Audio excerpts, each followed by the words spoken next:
Welcome to Channel 24. Colonel Richard Kemp, a former British military commander and human rights activist, is joining us to the studio. Welcome, Mr. Kemp. Thank you. It's a pleasure to be with you. Thank you so much for joining us. I would love to start from the latest news that Colonel Pavlo Palisa, deputy head of the office of the President of Ukraine, said during his visit to Washington that Russia is preparing major offensive, aiming to create a buffer zone along the border, fully seize Donetsk, Luhansk by September, and eventually occupy all of Ukraine's left bank by 2026. From your perspective, Mr. Kemp, does Russia truly have the resources to carry out such ambitious plans? Well, Russia's been making, I'm sorry to say, Russia's been making steady but slow progress against Ukraine, fighting into Ukraine, certainly over the last few months and probably the last year. Ukraine has done its best to halt them and also, of course, has mounted its own offensive into Russian territory. But I think Russia currently does have the upper hand. Of course, Ukraine has demonstrated by, for example, its masterful stroke against the Russian strategic air flotilla, that it certainly has a great deal of fight in it and can do Russia a great deal of damage. But I think we'll have to see whether Russia can translate its so far relatively slow progress into anything more effective against Ukraine than it has now. I would hope that Ukraine has some tricks up its sleeve to hold Russia back. Yeah, and what about Sumy region? What exactly is Putin's goal there? Is it really about creating a buffer zone, or is it the beginning of something more? Because what I'm reading in the news, that they are, taking back all the weapons from Kherson region and from Crimea and moving towards Sumy. Yeah, they want to seize Sumy, of course, and they want to take as much Ukrainian territory around that area as they possibly can. And of course, they can afford to move weapons, etc., from other areas, including from Crimea, because there is no immediate ground force threat to them there. There's nothing that really they need to be doing in those areas in order to push Ukraine, in order to fight Ukraine on the ground, except maybe for commando raids if Ukraine manages to launch some of those. So they can afford at the moment to regroup Russian forces and weaponry from quieter areas to the areas they want to focus on. Yes. But Mr. Kemp, do you think they actually plan to stop at any point, or they will continue to move forward as long as they will be allowed?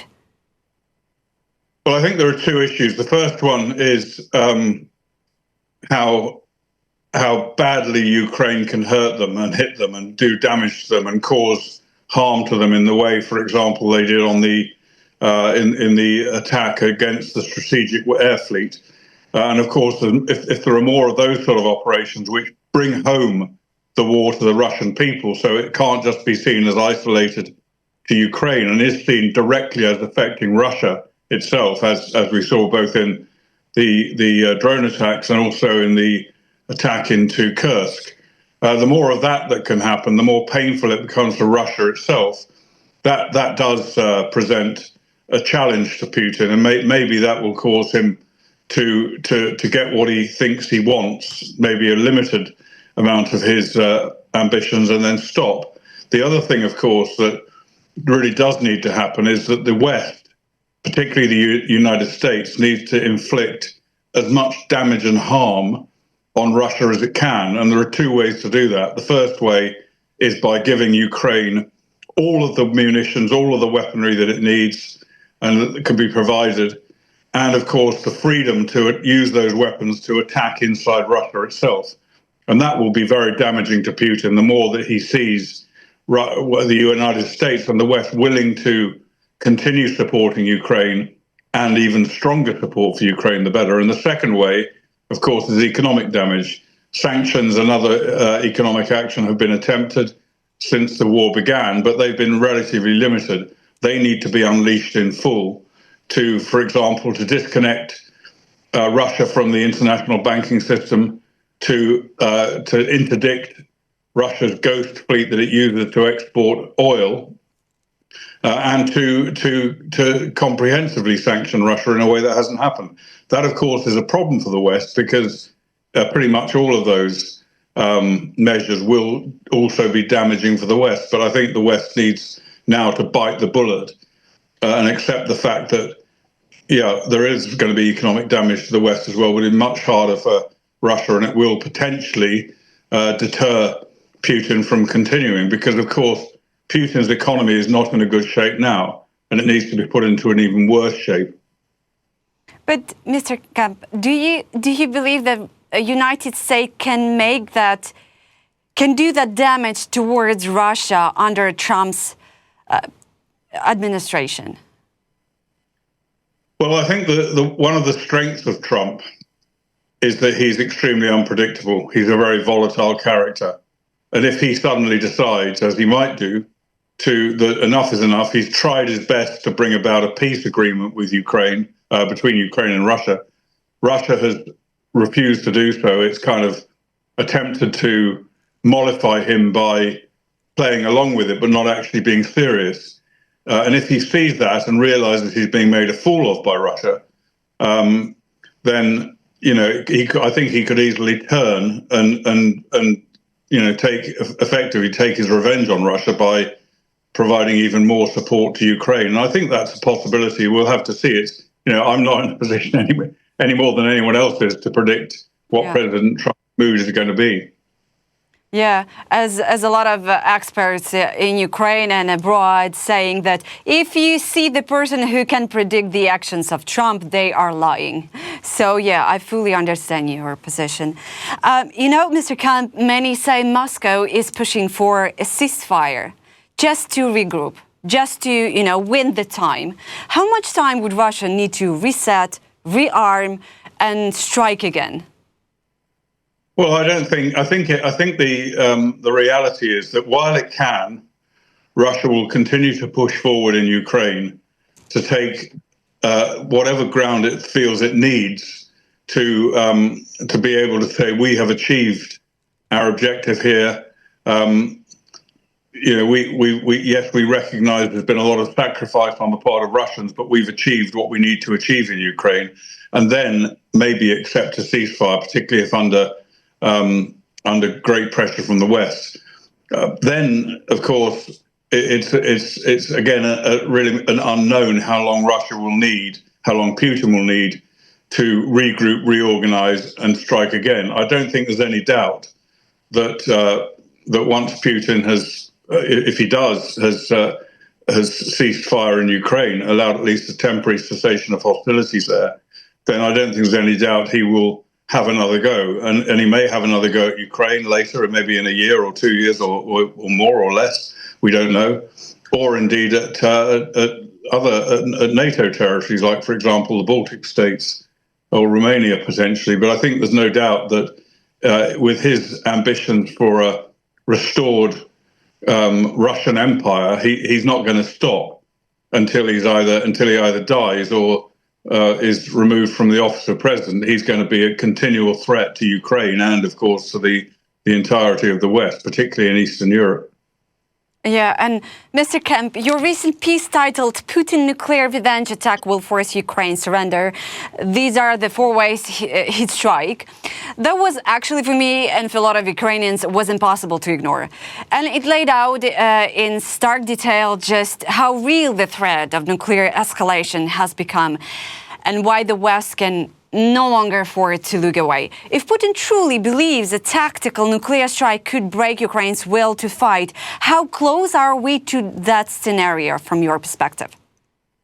I'm not sure we're close to it. I was really laying out a possibility, and I think it is a distinct possibility. Putin's talked a lot about nuclear retaliation against Ukraine and against the West, and I don't think it's outside the scope of his capabilities or his evil intent to use tactical nuclear weapons against Ukraine. I think it's a possibility. I'm not suggesting we're close to that now. It may not even happen, but I think we have to bear in mind those possibilities, and we need to take whatever action we can, or prepare to take whatever action we can if that does happen. Yeah, but I was thinking maybe you have some insights from someone as a former military commander. You probably have them, some sources. Yeah, of course. I keep in close touch with what's happening in Ukraine, but again, I don't think it's in a way a bit like Trump. You can't really anticipate exactly what Putin's going to do. Only him, in his own mind, knows what he will really do. He's certainly frightened the West by threatening nuclear action, and that's one reason why, under President Biden and the European leaders, they were afraid to give Ukraine the support that it really needed. They gave enough to Ukraine to defend itself as far as possible, but did not give enough to Ukraine to strike back effectively against the Russians in a strategic fashion. And they could have given more, but they were afraid of escalation. And so it's an unknown quantity. I think it's something that should be borne in mind, but I'm not suggesting that use of tactical nuclear weapons is something that is either inevitable or necessarily that likely. It's a possibility. And also in your recent remarks, you said Britain should help Ukraine develop its own nuclear capability, and that without it, true deterrence is possible. Is it time to break the global silence around this issue? And what would such cooperation even look like? How do you see this Kyiv and London cooperation? Yeah, I mean, the nuclear weapons are still a very potent deterrent against anybody. And NATO has its own nuclear umbrella provided by the United States and by the UK. So NATO countries are to an extent shielded by our US and UK nuclear capabilities. France also has a nuclear capability, but those are not currently available for any use except for the direct protection of France itself, whereas UK and US have a broader nuclear shield. Obviously, the effectiveness of any deterrent, including the nuclear deterrent, depends on political will. And of course, if Putin would be afraid of nuclear weapons, but he would be less afraid if he doesn't believe that in the West there is the will to use them. And I think that is a big question mark. But I don't see any reason myself. I think it's unlikely that the US will extend its nuclear shield to Ukraine. I don't see any reason why the UK shouldn't do so in a bilateral arrangement. If it can extend a nuclear shield over NATO countries, then it can also extend its nuclear shield over Ukraine. And I can see that as a potential deterrent against Putin if the UK decides to do so. I'm not suggesting that the UK would do that with its current leadership, or indeed any of its previous leaders. But it's a possibility that I think should be considered. And my proposal was that if the UK is not willing to do that, because of course it's going to involve risk to the UK of attack by Russia, direct attack by Russia against the UK, then the UK could also assist Ukraine with developing its own tactical nuclear in particular capability. Again, that's not beyond the bounds of possibility. Of course, it would be in breach of the Nuclear Non-Proliferation Treaty, but in these circumstances, maybe that's the right thing to do. Let's not forget that Ukraine itself agreed to give up the nuclear weapons on its territory after the end of the Cold War in return for guarantees from Russia and from Western countries. And of course, none of those guarantees have really materialized. So Ukraine, maybe it is the right thing for Ukraine to have nuclear weapons now. And I think Britain would be in a position to assist it with that. Yeah, that's a good point. And finally, I still want to ask you, because after the latest successful Ukrainian attacks on Russian territory, I would like to ask you still, is Ukraine close to reaching the point where it can negotiate from a position of strength, or is it still constrained by the West red lines and delayed weapons deliveries? Yeah, I think Ukraine has a great deal of combat capability, And it also has something that I think the West lacks, and it's understandable because Ukraine is defending its own people and its own soil. But Ukraine has the absolute will to resist Russia and to push Russia back as much as it can. Whether it has the capability to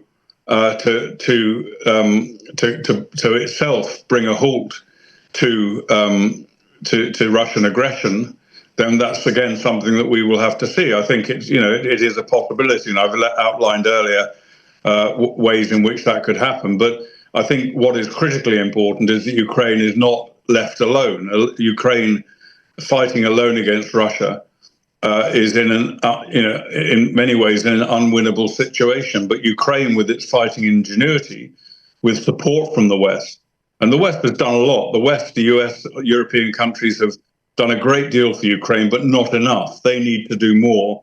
They need to put Ukraine into a position where it can stop this Russian aggression. And there are so many different movable parts to this whole equation, and the critical one, I think, is the political will in the West to do what it really knows that it needs to do. Yeah. Thank you, Mr. Kemp, for your precious time, for your brilliant answers, and I hope to see you again in our studio. Thank you.